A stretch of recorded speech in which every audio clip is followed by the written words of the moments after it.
Hi, I'm Michael Keane, and I'm wearing a dumb jacket, and this is Big Bloody Breaking Blu-ray. This is the news thing that I do. First up on the docket, Vinegar Syndrome. Very special. The guys over at Vinegar Syndrome, they made their way over to the Shockwaves podcast, and they talked about the upcoming sale starting on May 22nd, and we got some news. First off, one of the surprise titles for the sale is going to be somehow related to Candy Snatchers, presumably through some crew or cast members.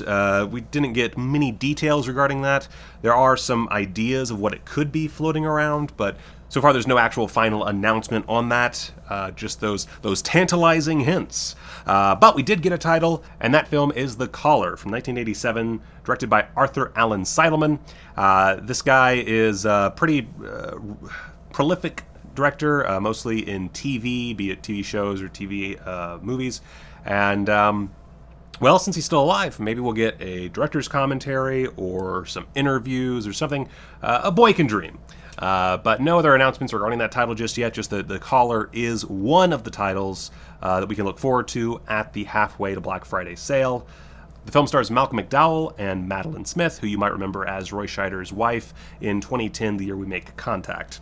There's also a 3D Blu-ray scheduled for at some point this year. Not really too much news there, although we do know that it is going to make a certain realm of people happy.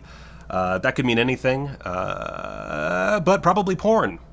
Finally, we also found out that there is potentially a new Jolly box set. Of course, that's one of April's releases, which we'll have a review of in 2 days, so keep an eye out for that. This box set, in theory, is scheduled for September-ish, but that is, again, dependent on various factors, including, of course, COVID-19. That could mess up scheduling quite a bit, as it has been for other publishers. Next up, there is a new kid in town. Yes, sir, Cauldron Films. You might have noticed them. I actually only realized they existed because they were listed under the labels on Diabolic DVD. Cauldron Films has 2 releases scheduled. Originally, these were scheduled for May. However, just yesterday, they announced that they would be moved to June 23rd.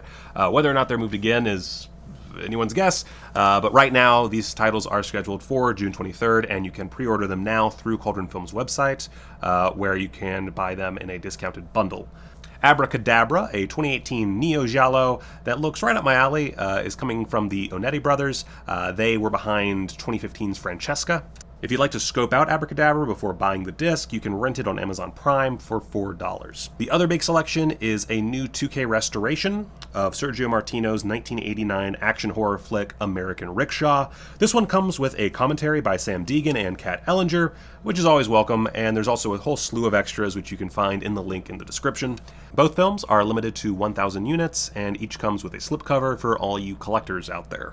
We also just received word that The Fury of the Wolfman, the Paul Naschy joint, will be on Blu-ray courtesy of Scorpion Releasing and Ronin Flicks. There's not really a whole lot of news there. It's just some artwork, and we are getting a commentary from Troy Howarth, who, of course, wrote a literal book on Nash. Actually, I have the book. Oh, who wrote the literal book on Paul Naschy. By the way, I highly recommend Troy Howarth's books. They're from WK Books, who also have some really cool publications. Just check them out. They're pretty dope. We'll keep you updated as more details come out regarding that release. Now, since we just started doing this show, there's a lot to catch up on. We haven't, of course, been able to talk about the announcements that were made previously because the show didn't exist. So, real quick, I'm just going to go through all of the upcoming releases that you can look forward to in the month of May. First up on the 5th is Exorcism at 60,000 Feet from Shout Factory. This is a throwback flick from Shout Studios that looks incredibly cheap but also pretty fun, or potentially not. Who knows? It's the director of The Chair, which did not live up to expectations, but potentially this looks potentially pretty good. We'll see what happens. On the 12th, we're going to get Idle Hands, also from Shout Factory. This is a collector's edition with several new special features, including an audio commentary with Devon Sawa, Seth Green, Eldon Henson, and Vivica A. Fox. I'm going to call 911. What's the number? If you somehow haven't seen this one yet, it's such a good comedy. It's really fun, has some really nasty bits. I highly recommend it. unless you have seen it and don't like it, which is entirely possible. But to me, Idle Hands is an absolute classic of the genre, and I can see myself picking this one up. On the 19th, we get The Evil of Frankenstein, also from Shout Factory. This is a new 4K scan of the Inner Positive. And hey, it's Peter Cushing as Frankenstein. I don't know if you don't own it already, here's your chance to own it. Also on the 19th, and again from Shout Factory, is the new Blu-ray of Danger Diabolik, Mario Bava's world-famous film, most notably featured on Mystery Science Theater 3000, hence Shout Factory. This is a great and colorful, imaginative movie, so you can imagine being a Mario Bava flick. That means that it is ripe for the Blu-ray treatment. This is very exciting. We're getting a Troy Howarth and Nathaniel Thompson commentary, plus the Tim Lucas commentary from the old Paramount DVD. Looks like a lot of those extras have been ported over. No news on the transfer, but presumably it is something new. We'll keep you updated on that. On the 26th, we're going to get The Woman from Arrow releasing. There is also a UK limited edition version that comes with Offspring, which is the predecessor to The Woman, and gives that film quite a bit of context. Both are pretty chunky releases, but honestly, I might wait until this whole lockdown is past us and get the limited edition from the UK. If you don't have a region-free Blu-ray player or anything that can help you with that, then maybe get the US version. The Woman's a great film. Lucky McKee is a phenomenal filmmaker. I highly recommend you check this one out. But of course, again, that limited edition UK version hopefully will be around once all this is over, and that will give you two films that really work well together. Also on the 26th from Arrow, we get Blood Tide. As mentioned previously, it looks pretty dope. Plus, it's a new 4K transfer and features a director's commentary. So just fuck yeah, man! I love my commentaries. That's what they say about Michael. He fucking loves his commentary so much. And on the 26th, there's a lot of stuff on the 26th. 26th is like the big day. But also from Arrow is White Fire. This is one I know basically nothing about, but it's an 80s action flick co-starring Fred Williamson from a noted director of French erotic cinema with a Kat Ellinger commentary. Probably, just throwing this out there, probably going to be a pretty dope release.